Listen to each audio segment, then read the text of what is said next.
Friday special খিচুড়ি। একটু খালি খালি খেয়ে দেখছি খিচুড়িটা কেমন হয়েছে। মাশাআল্লাহ খুবই চমৎকার, একদম ঝরঝরে।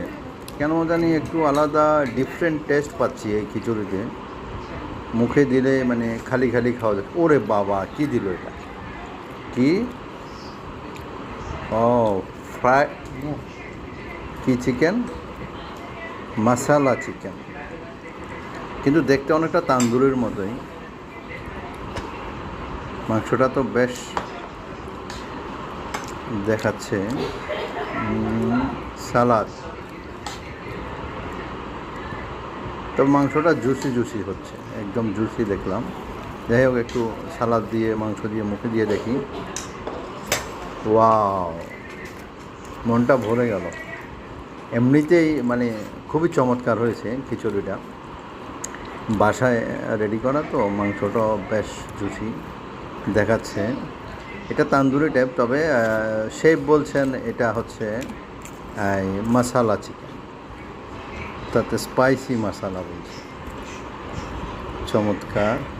ওয়াও, মাংসটা কীভাবে খুলে যাচ্ছে, মাশাআল্লাহ। খেতেও অসাধারণ, তবে খিচুড়িটা খুবই স্পেশাল। তার সাথে চিকেনটা যোগ হয়ে খাবারের স্বাদ দ্বিগুণ হয়েছে খাবারের স্বাদ। সালাডটাও চমৎকার, খুবই চমৎকার। সাথে কি কোকো আছে। এটা কি আবার করলো দেখছো? পাতা পুতা, তার মানে তেজপাতা। আচ্ছা আচ্ছা, পাতাটা একটু সরিয়ে রাখলাম, খেয়ে নি।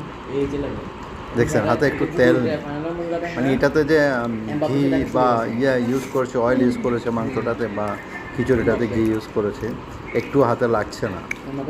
খুবই চমৎকার, একদম ঝরঝরে, মানে এত টেস্টি হয়েছে, এত টেস্টি, মানে আমার কাছে খুবই ভালো লাগছে, খুবই ভালো। মাংসটা তো দেখালাম আপনাদেরকে, দেখেন কেমন জুসি হয়েছে মাংসটা। চমৎকার, আপনারাও বাসায় ট্রাই করতে পারেন ফ্রাইডেতে, সবাই মিলে খেতে পারেন।